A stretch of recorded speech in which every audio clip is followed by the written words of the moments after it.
Good afternoon, good evening. Let's start the session. नया chapter आज start होने वाला है, that is correlation regression. Full and final last chapter है ना? यस, अभी भी एक चैप्टर है, that is probability, but this will be taken over by Prateek sir. तो मेरी एंड से ये लास्ट चैप्टर है स्टैटिस्टिक्स का। तो फ्रेंड्स, आपका मैथ्स एंड स्टैट का पूरा चैप्टर कंप्लीट, पूरा सिलेबस अभी कंप्लीट हो जाएगा इस चैप्टर के बाद। तो प्रैक्टिस जरूर करना फ्रेंड्स, है ना? अभी आपके पास बहुत टाइम नहीं है। मैथ्स का सिलेबस तो कब का कंप्लीट हो चुका है। तो होप्स हो कि आपकी सेल्फ स्टडी भी कंप्लीट हो गई है। अभी तक कोई डाउट नहीं आता है ग्रुप में, तो मैं ऐसा एज्यूम करती हूँ कि आपको सब कुछ आता है ना? या फिर अभी तक आपने कुछ स्टार्ट नहीं किया है। बिंदास डाउट है तो पूछो, रात को 2 बजे पे डाउट आता है तो ग्रुप के जो हमने चैट बॉक्स बनाया उसमें डाल दो, मैं जब भी देखूंगी जरूर रिप्लाई करूंगी, ठीक है?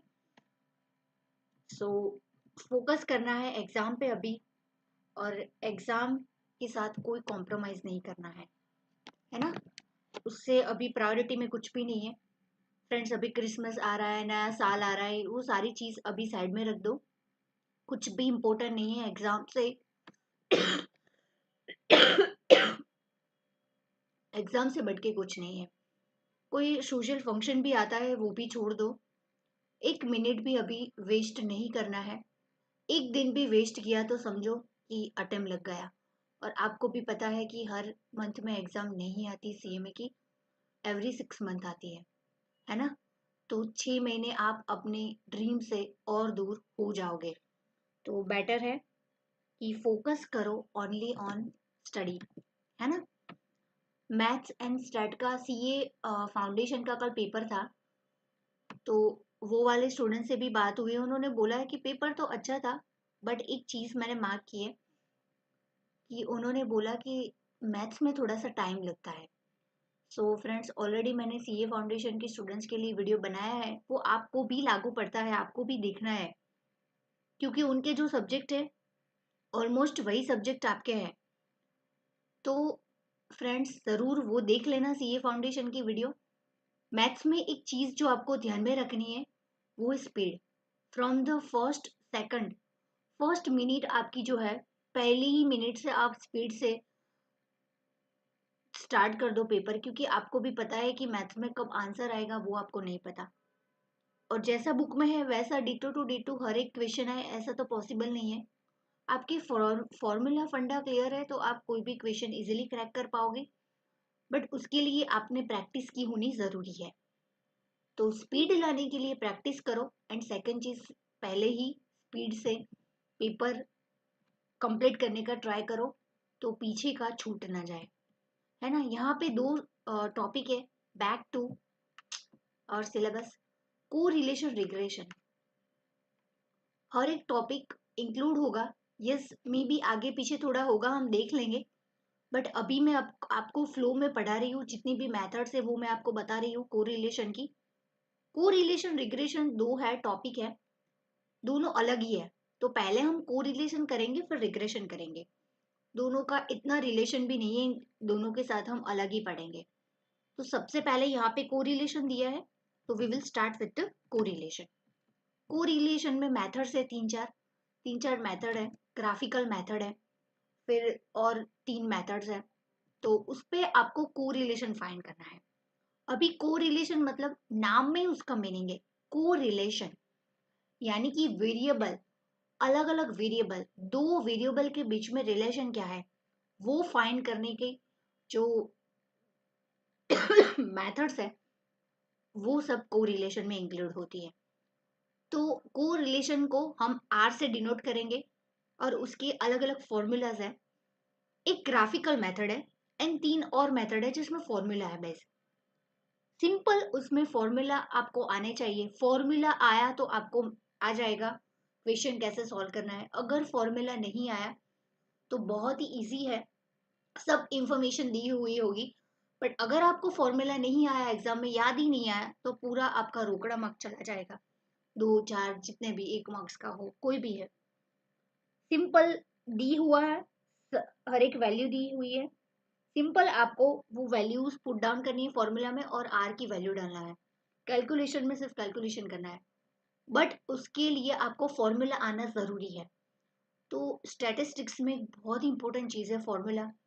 अभी तक नहीं किया तो कर लो, इतने भी चैप्टर्स नहीं है, 5-6 चैप्टर है। फॉर्मूलाज का पूरा लिस्ट बना दो, रोज एक बार देखो, फॉर्मूला का लिस्ट बनाओ, रोज एक बार देखो उसको, रोज एक बार देखो, आपको लर्न बाय हार्ट हो जाएगा। और फॉर्मूला लर्न बाय हार्ट होना जरूरी है, क्योंकि आप ये वाली जब पढ़ोगे ना कोरिलेशन, उसमें आपको पता चलेगा कि कौन सा फॉर्मूला यूज करना है, वो आपको नहीं पता चलेगा, क्योंकि आपको खुद फाइंड आउट करना पड़ेगा वैल्यू में से कि यार यहाँ पे स्टैंडर्ड डिवीजन दिया है, मीन दिया है, एक्स दिया है, वाई दिया है, ब्ला ब्ला ब्ला, तो ये वाला फॉर्मूला यूज करना है। यहाँ पे सिग्मा एक्स वाई दिया है तो ये वाला, यहाँ पे डी की वैल्यू दी है तो ये वाला फॉर्मूला यूज करना है। बट अगर आपको फॉर्मूला आता है तब आपके दिमाग में स्ट्राइक होगा कि मुझे ये फॉर्मूला यूज करना है।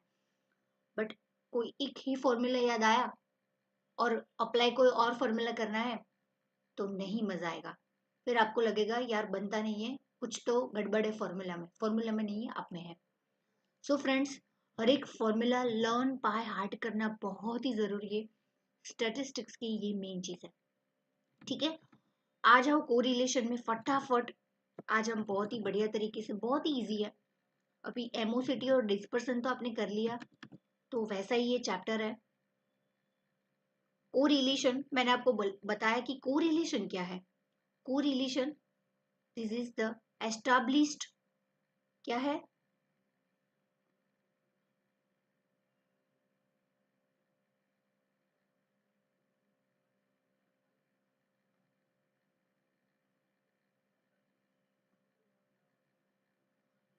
Establish relations between two variable.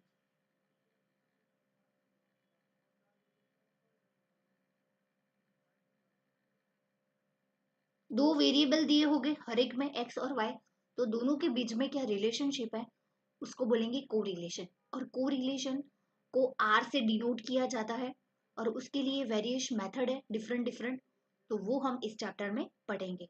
ठीक है, इतना इन शॉर्ट समझ में आएगा। चैट बॉक्स देख लेती हूँ, फिर हम मेथड से स्टार्ट करेंगे।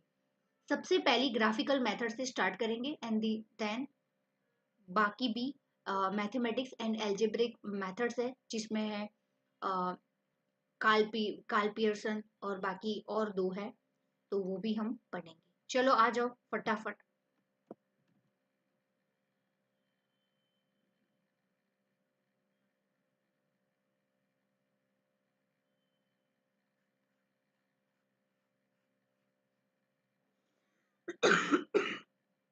आई एम सॉरी, एक्सक्यूज, अभी भी तबीयत इतनी ठीक नहीं है, बट आपके लिए कुछ भी, है ना, एग्जाम फर्स्ट प्रायोरिटी में है। चैट बॉक्स एक बार देख लेती हूँ, सब लोग आ गए तो स्टार्ट करते हैं, है ना।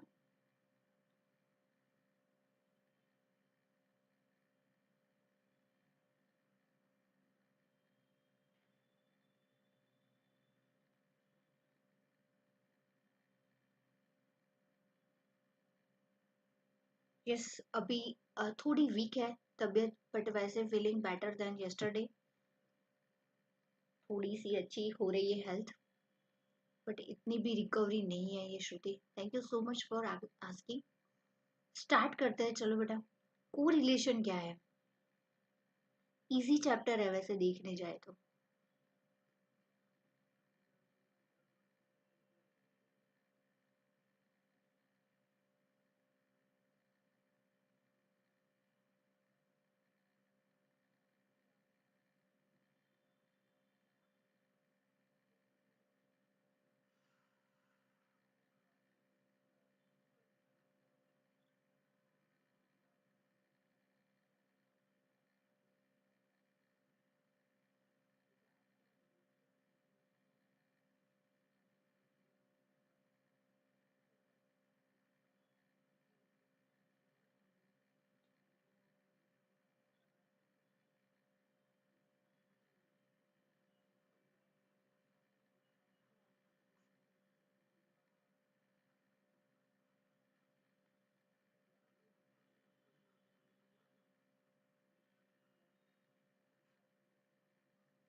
एक है ग्राफिकल और एक है मैथमेटिकल। ग्राफिकल में कौन सी है? जिसे हम ग्राफ से पूरा कोरिलेशन समझेंगे। बहुत ही इजी है, 5-6 डायग्राम है जिससे आपको पूरा कोरिलेशन फाइंड आउट करना है। तो ग्राफिकल क्या है? Scatter diagram.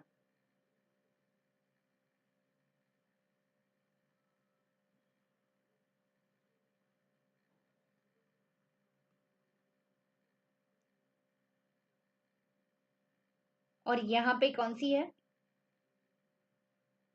Karl Pearson.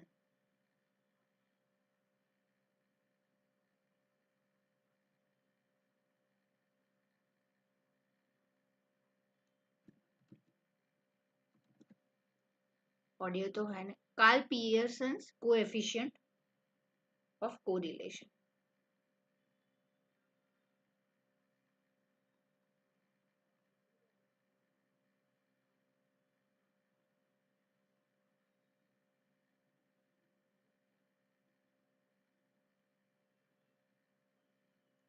फिर थर्ड है स्पीयरमैन्स।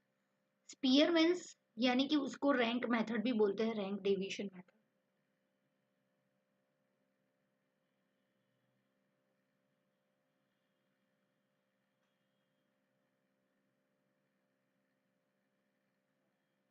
एंड लास्ट है कॉनकरेंट डेविएशन मेथड।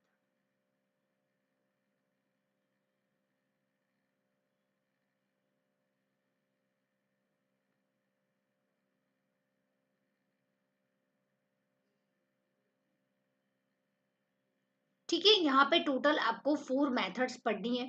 सबसे पहले स्कैटर डायग्राम यानी कि ग्राफिकल मेथड पढ़ेंगे, एंड फिर हम जाएंगे Karl Pearson, then Spearman, and then fourth concurrent. चलो आ जाओ। सबसे पहले उसमें से डायग्राम में से हम फाइंड आउट करेंगे दो वेरिएबल के बीच में कोरिलेशन क्या है। ठीक है, आ जाओ यहाँ पे। लिखना है तो लिख लो, स्क्रीनशॉट लेना है तो ले लो। चलो,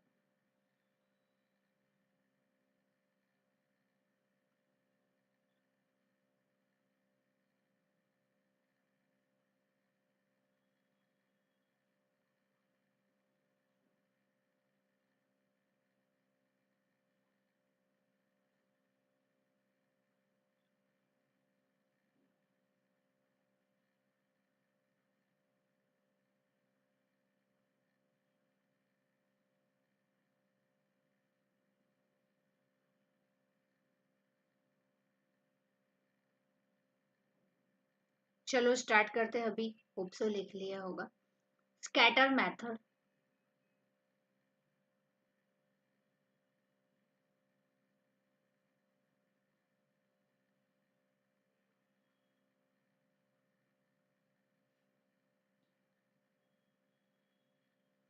जो पूरा डायग्राम के डिपेंड है, तो सबसे पहले डायग्राम ड्रॉ कर लेते हैं।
यस, चलो आ जाओ। मेन इतने हैं डायग्राम। सबसे पहला समझते हैं कि कोई भी एग्जाम्पल ले लेते हैं, यहाँ पे लेट्स टे एक्स और वाई, वो तो है, बट कोई भी दो फैक्टर ले लेते हैं, like let's take one example, demand and price की। जैसे डिमांड बढ़ता है वैसे कोई भी प्रोडक्ट का प्राइस भी बढ़ता है, ठीक है। तो यहाँ पे क्या रिलेशन एस्टेब्लिश हो रहा है कि परफेक्टली जितने डिमांड बढ़ती है ऐसे ही प्राइस बढ़ता है। मतलब एग्जैक्ट जैसे इतने पॉइंट पे डिमांड बढ़ी तो एग्जैक्ट इतने पॉइंट पे प्राइस बढ़ी, फिर इतने पॉइंट पे और डिमांड बढ़ी, फिर एग्जैक्ट उतने पॉइंट से प्राइस। तो यहाँ पे एग्जैक्ट 45 सेंटीमीटर का वो यहाँ पे कॉर्नर बनता है। तो फ्रेंड्स एग्जैक्ट यहाँ पे स्ट्रेट लाइन बनती है मिडल में से, है ना। तो यहाँ पे 19 का पूरा वो बनता है कॉर्नर। तो फ्रेंड्स यहाँ पे एक चीज है कि एग्जैक्ट जितनी भी दो वेरिएबल्स है, तो एक्स वेरिएबल जितना बढ़ता है वैसे ही एग्जैक्टली वाई वेरिएबल भी बढ़ता है। क्या है कि एक्स इंक्रीज हुआ तो साथों साथ एग्जैक्टली वही जो हम बोलते हैं ना प्रपोजन में वाई भी बढ़ता है। देखो यहाँ पे है, यहाँ पे और यहाँ पे एग्जिट, तो एग्जिट स्ट्रेट लाइन बीच में एग्जिट 45 की बनती है, 45 सेल्सियस की। तो उसको हम क्या बोलेंगे फ्रेंड्स, उसको हम बोलेंगे परफेक्टली पॉजिटिव कोरिलेशन। इसको हम क्या बोलेंगे कि परफेक्टली पॉजिटिव। पॉजिटिव क्यों, क्योंकि एक्स भी बढ़ा वाई भी बढ़ा, दोनों एक साथ एग्जिट मैनर में बढ़े प्रपोजन में, इसलिए उसको बोलेंगे परफेक्टली। तो समझ में आया? इसका पूरा नाम क्या हुआ, परफेक्टली पॉजिटिव, यानी कि परफेक्ट पॉजिटिव कोरिलेशन। समझ में आया? इसको जब सेम मैनर में दो वेरिएबल बढ़ते हैं एग्जैक्ट वही प्रोपोर्शन में, तो उसको हम बोलेंगे परफेक्ट पॉजिटिव कोरिलेशन। अभी यहाँ पे देखो एक्स और वाई दो वेरिएबल्स है, बट यहाँ पे उल्टा है। देखो एक्स बढ़ा बट वाई लिटरली कम हुआ, बट जितने प्रपोर्शन में एक्स बढ़ा उतने ही प्रपोर्शन में वाई कम हुआ। देखो यहाँ पे डिक्रीजिंग डाउनवर्ड्स है, अपवर्ड्स नहीं है। तो यहाँ पे एक्स बढ़ा, सेम वही प्रोपोर्शन में वाई एग्जैक्टली डिक्रीज हुआ, कम हुआ। तो इसको हम क्या बोलेंगे, परफेक्ट नेगेटिव कोरिलेशन। समझ में आया?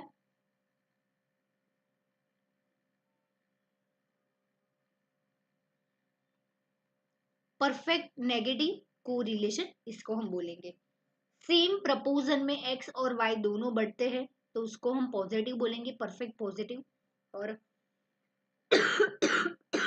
सॉरी, और दोनों ऑपोजिट डायरेक्शन में बट सेम प्रपोजन के साथ हो रहे हैं तो इसको हम क्या बोलेंगे, परफेक्ट नेगेटिव कोरिलेशन।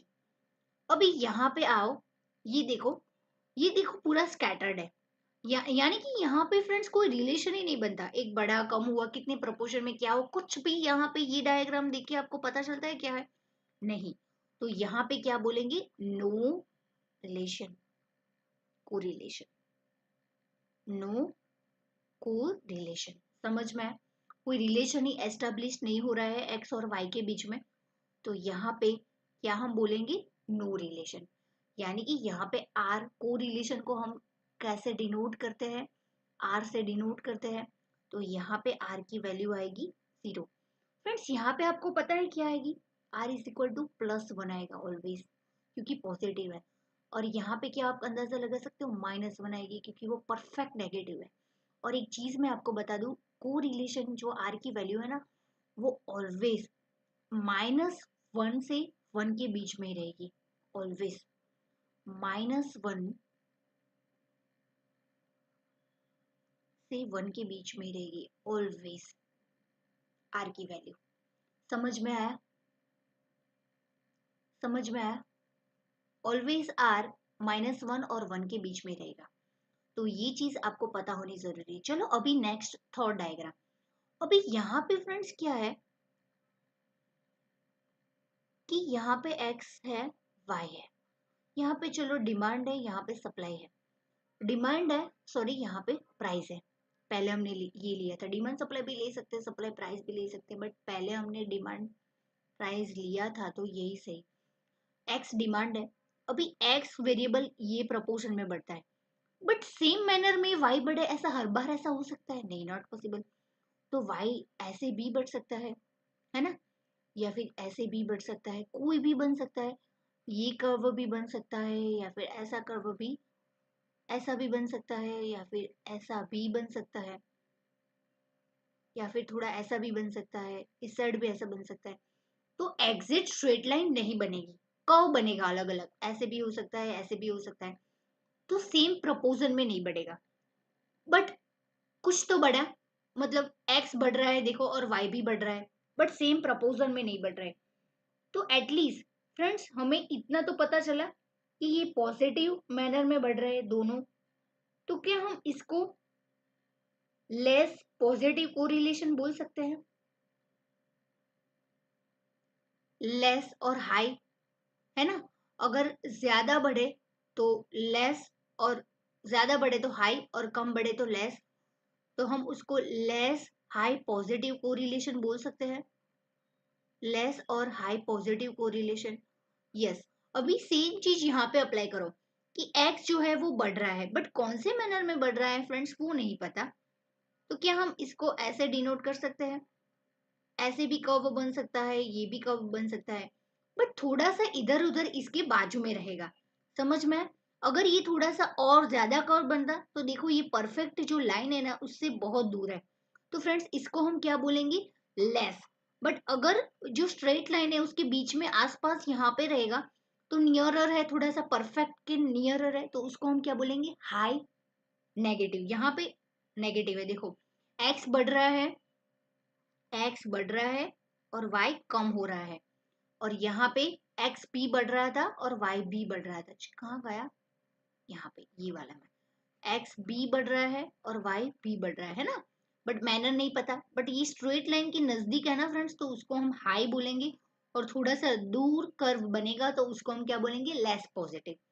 यहाँ पे स्ट्रेट लाइन के नजदीक है तो high negative, high negative correlation, और दूर है तो क्या बोलेंगे?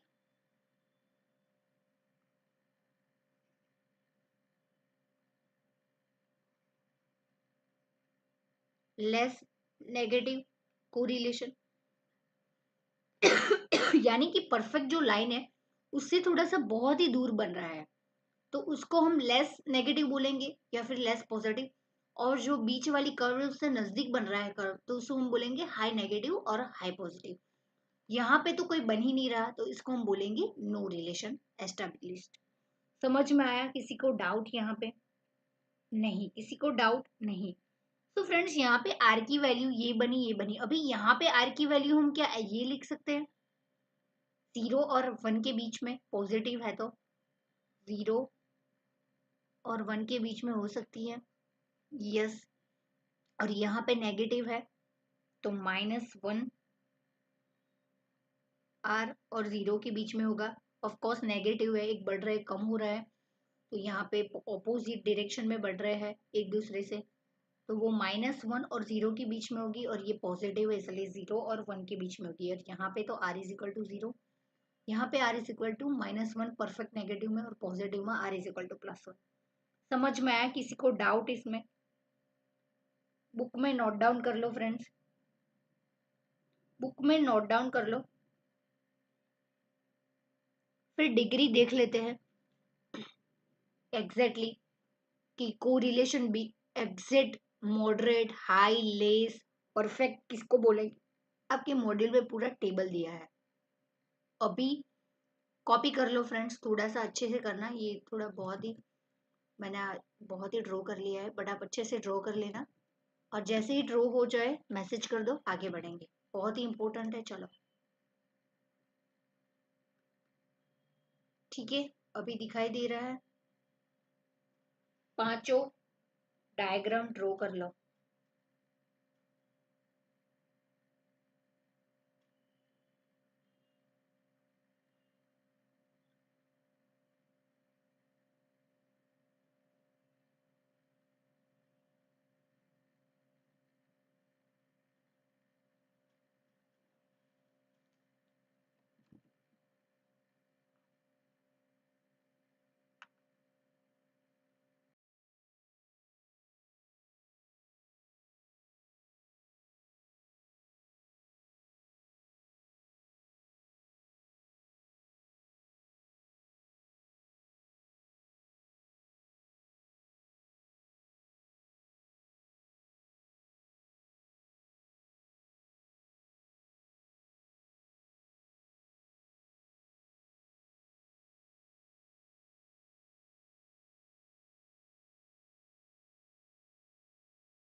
डन।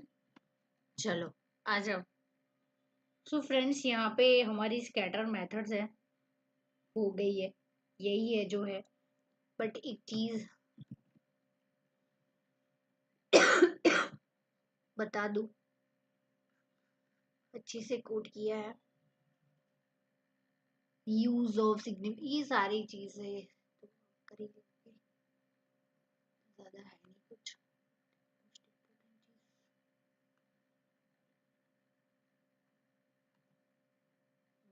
ये रही, देखो ये सब चीज हम ऑलरेडी पढ़ चुके हैं, जस्ट अभी, है ना, ये पढ़ लिया ना, पॉजिटिव नेगेटिव को रिलेशन, परफेक्ट प्लेस। बट ये significance, degree and interpretation of को रिलेशन वो जानना बहुत ही जरूरी है।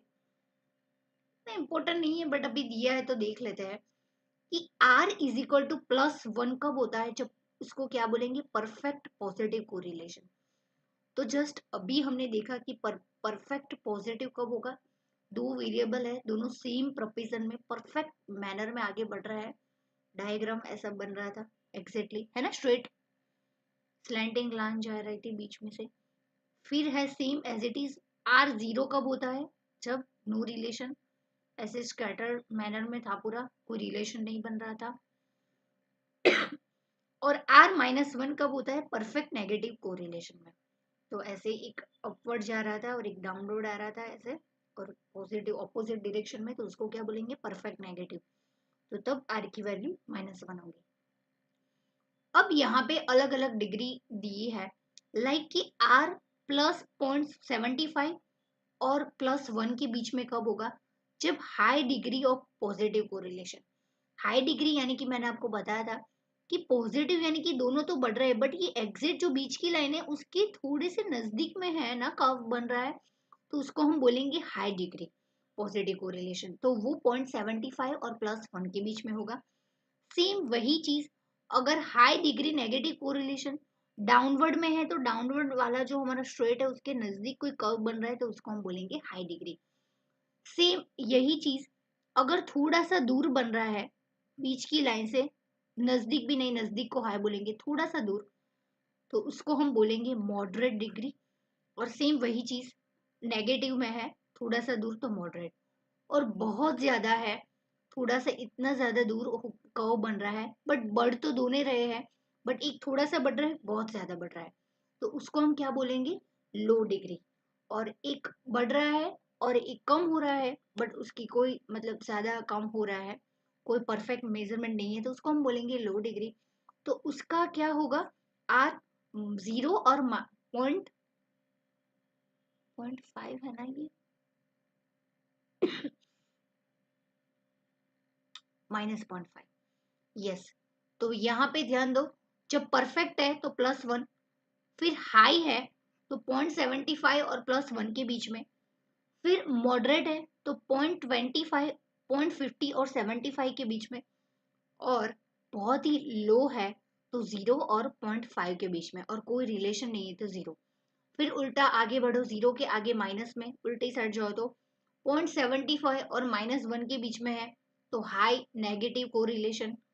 फिर थोड़ा सा नीचे आओ तो 0.5 और 0.75 माइनस में, तो मॉडरेट, और उसके नीचे -1 और 0.5 के बीच में है, 0 और -0.05 के बीच में, तो लो। तो और परफेक्ट है तो -1। तो पूरा -1 to 1 के बीच की पूरी जर्नी है, बीच में आएगा 0। तो आर का पूरा स्लैब बनाया हुआ है कैसे, -1, 0 और 1 तो है ही, फिर उन्होंने स्लैब बनाया है कैसे, 0 to 0.5, 0.5 to 0.75 और 0.75 to 1। ये तीन स्लैब प्लस में है और माइनस में है, देखो ये तीनों और ये तीनों समझ में है, और तीनों के नाम दे दिए लो मॉडरेट हाई, जैसा रिलेशन वैसे। समझ में आया। तो ऐसे आर की वैल्यू मिलेगी, मे बी उसमें से एमसीक्यू आ सकता है, तो बेटर है मॉड्यूल में दिया तो हमने पढ़ लिया। तो ये भी कंप्लीट हो गया हमारा, है ना, methods, scatter diagram method already हमारी कंप्लीट हो चुकी है। है ना। यस, ये सब कुछ हमने पढ़ लिया अभी जस्ट 10 मिनट पहले। बट आपको लगेगा कि कोई छूटा नहीं है। देखो परफेक्टली जा रहा है, तो r+1 है, ये पूरा स्कैटर्ड है तो 0 है, और ये नेगेटिव में है अपोजिट तो -1 है। ग्राफिक मेथड, ये मैथमेटिक्स में यस, ये 3 मेथड जो मैंने बोला कि ये स्कैटर्ड डायग्राम है, वो ये ग्राफिकल मेथड में इंक्लूड होती है, और एल्जेब्रिक मैथमेटिक्स में बाकी की 3, यानी कि कार्ल पियर्सन रैंक कोरिलेशन, यानी कि स्पीयरमैन, इसको स्पीयरमैन मेथड भी बोलते हैं, स्पीयरमैन्स रैंक मेथड, और इसको बोलेंगे कॉन्करेंट डेविएशन मेथड ऑलरेडी। अब आएगा formula, Karl Pearson method. Karl Pearson method पूरी फॉर्मूला बेस्ड है। अगर आप बोलो तो आज ही स्टार्ट कर देते हैं, और बोलो तो कल करेंगे। क्या करना है कमेंट करो, जैसे आपकी मर्जी। कर देते हैं, चलो अभी तो 20 मिनट्स बाकी है, तो कार्ल पियर्सन कंप्लीट हो जाएगा। बहुत ही इजी है। आगे हमने जो एमोसेटेड डिस्पर्सन में पढ़ा वही मेथड है, जस्ट फॉर्मूला याद रखना है। कार्ल पियर्सन मेथड, यहाँ पे ध्यान दो, चलो कितने फॉर्मूलाज है उसमें,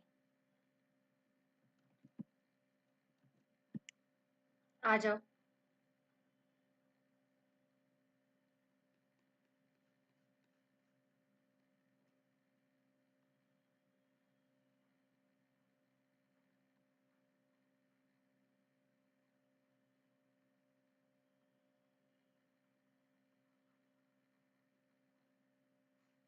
कार्ल पियर्सन मेथड, सबसे पहला फॉर्मूला उसमें, पूरा फॉर्मूला बेस्ड है फ्रेंड्स, उसमें कोई लॉजिक इतना नहीं है।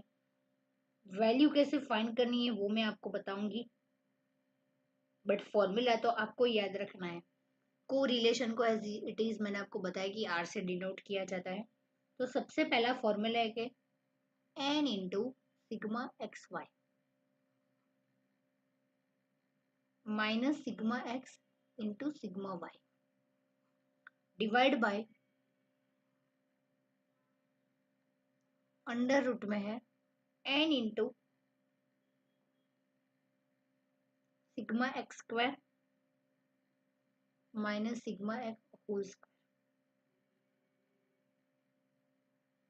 As it is into n into sigma y square minus sigma y whole square. अभी यहाँ पे एक चीज आपको बहुत ही जरूरी है, दैट इज मैंने आपको बोला था कि ये चैप्टर में x और ये स्मॉल x और बड़ा y और स्मॉल y के बीच में बहुत ही डिफरेंस है। क्या? डेविएशन। ये कोरिलेशन डेविएशन है स्मॉल वाला, यानी कि एक्स वाई तो वेरिएबल है, बट स्मॉल एक्स क्या है? एक्स माइनस एक्स बार, इसको हम स्मॉल एक्स बोलेंगे, और वाई माइनस वाई बार करेंगे तो इसको हम बोलेंगे स्मॉल वाई। तो ये डिफरेंस होना जरूरी है। यहाँ पे सब बड़े एक्स है, देखो कहीं पे भी मैंने ये वाला एक्स नहीं किया है, तो यहाँ पे अभी वो नहीं आया है, बट नेक्स्ट फॉर्मूला में आएगा, तो आपको याद रखना जरूरी है। ये फॉर्मूला है, लिख लो। दूसरा भी फॉर्मूला साथ में ही दे देती हूँ, फिर हम प्रैक्टिकल सम करेंगे। दूसरा फॉर्मूला है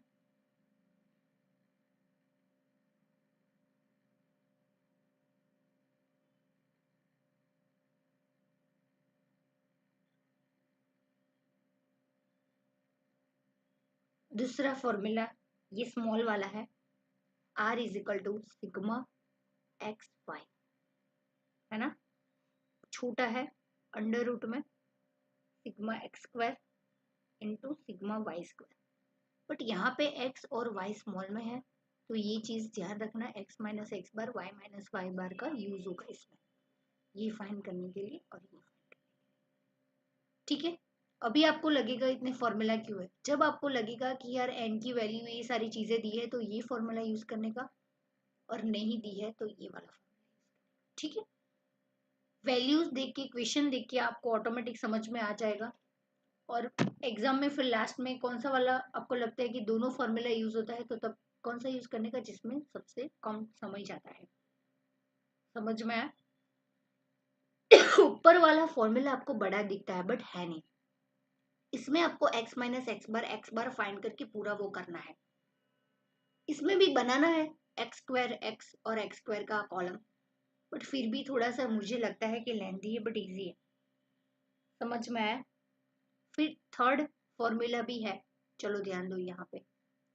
थर्ड फॉर्मूला भी कर लेते हैं।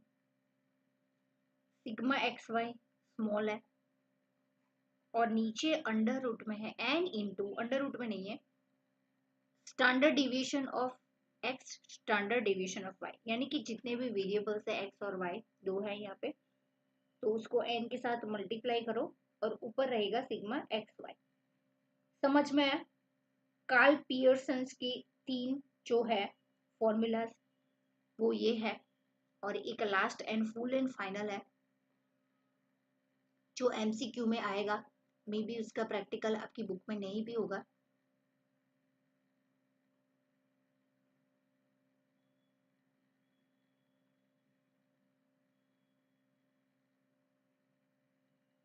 फोर्थ वाला है R is equal to covariance. Covariance of x y, इसको ऐसे ही लिखा जाता है, कोवेरियंस ऑफ एक्स और y divide by standard deviation of x into standard deviation of y. समझ में आया? क्वेश्चन में आएगा तो ये आएगा सेम यही चीज, कोवेरियंस ऑफ एक्स वाई, उसका भी फॉर्मूला है, साथ में लिख लो। Sigma x y divide by n, इतना यूज नहीं है इसमें, minus x bar into y bar, ये फॉर्मूला याद रख लो, ये इसमें से एमसीक्यू आ सकता है। तो समझ में आया? टोटल वैसे 4 क्वेश्चन है, 4 फॉर्मूलाज है, पूरा कार्ल पियर्सन का पूरा जो मेथड है यही है, फॉर्मूला है, कोरिलेशन एस्टेब्लिश करो, आंसर लाओ, वैल्यू डालो, कैलकुलेशन करो, और कोई इतना लॉजिक नहीं है। समझ में आया? तो ये चारों है, टोटल 5 है, ये कोवेरियंस एक्स वाई भी लिख लो, sigma x y divide by n minus x bar y bar, तो ये भी आएगा जब क्वेश्चन में अप्लाई करना होगा तो समझ में आ जाएगा। तो लिख लो अभी फ्रेंड्स ये सारे फॉर्मूला, फिर इसके क्वेश्चन हम नेक्स्ट लेक्चर में करेंगे, ठीक है? अभी ये 5 फॉर्मूला लिख लो, टोटल वैसे 4 है, कोवेरियंस वाला आई थिंक ये नहीं होगा लास्ट में जो मैंने करवाया वो, तो अभी ये कर लो, फिर हम इसके प्रैक्टिकल नेक्स्ट लेक्चर में यानी कि कल करेंगे, ठीक है? तो हो सकता है कल को रिलेशन कंप्लीट भी हो जाए। यस मुझे पता है 2 मेथड्स बाकी है, वो रैंक डेविएशन वाली, उसमें रैंकिंग देना है, तो ये फॉर्मूलाज देख लो। फिर रैंक मेथड से उसमें रैंकिंग है, उसके बेस पे वो भी पूरा फॉर्मूला बेस्ड ही है, और थर्ड है वो भी है छोटा सा, तो कंप्लीट हो जाएगा। नेक्स्ट 2 लेक्चर में को रिलेशन कंप्लीट हो जाएगा, फिर रहेगा रिग्रेशन ओनली, ठीक है? साथ साथ में सेल्फ स्टडी करते रहना फ्रेंड्स, स्क्रीनशॉट लेना है तो ले लो, एक जगह पे पूरे फॉर्मूलाज लिख लेना फ्रेंड्स, गड़बड़ी हो जाएंगी एग्जाम में, ये याद नहीं रहेगा कितने सारे फॉर्मूला बने, ये बहुत ही लेंथी है फ्रेंड्स। अभी देख के लगता है कि आ जाएगा, बट जब सारे चैप्टर के मिक्स हो जाएंगे तो नहीं आएगा, तो बेटर एक जगह पे लिखो, रोज उसका रिवीजन करो, ये लर्न बाय हार्ट हो जाना चाहिए, ठीक है? बाय बाय, कल मिलते हैं।